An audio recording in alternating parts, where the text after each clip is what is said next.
Dr. Cameron Wolfe, who's an infectious disease specialist in Durham, North Carolina. He is also an associate professor of medicine, transplant, infectious disease at Duke University. Quite a resume there, Dr. Wolfe. Great to have you on. You know, you apparently have a lot of it there in your state of North Carolina. So why is getting the needed supply to another state so difficult?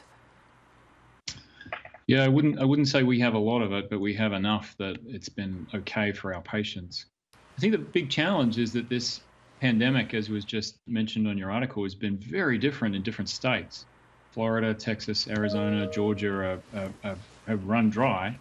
North Carolina is kind of in the middle. We've had a fair share of cases, but we've had enough drug to supply us.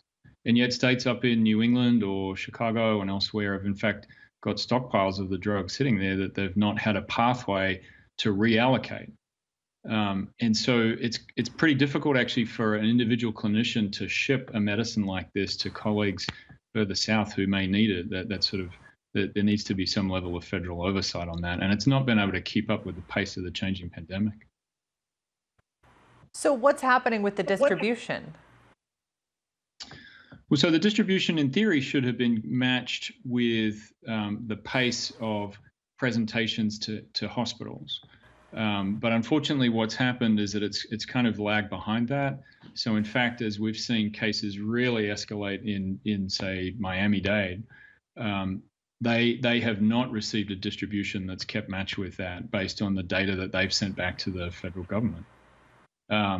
And so what you find is that you find individual physicians in Houston or Miami or somewhere around now Atlanta have really struggled to get access to the drug, whereas other states have in fact had an ample supply. So our state individually separates this out to each hospital based according to their needs. So our supply has been quite regimented here, whereas other states did that in a slightly more haphazard way, I suspect.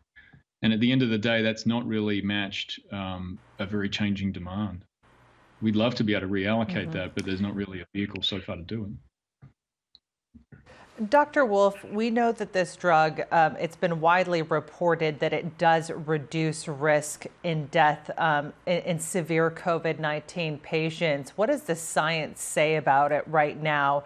And when you're seeing these cases surge across the country, how critical is it that hospitals have this drug? Yeah, I mean, I think it's profoundly important. There's really so far only 2 medications that have been shown to be efficacious in clinical trials for COVID. This is one of them, and in fact, a type of steroid is another one. Where this seems to make its biggest impact is in fact in people who are just in a hospital on some liters of oxygen support, but not yet critically ill.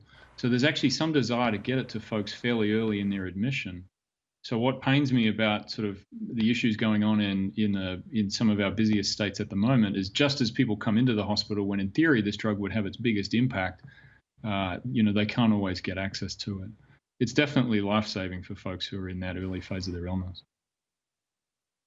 Well, Dr. Cameron Wolfe, we appreciate you coming on to highlight the issue. Thanks for that.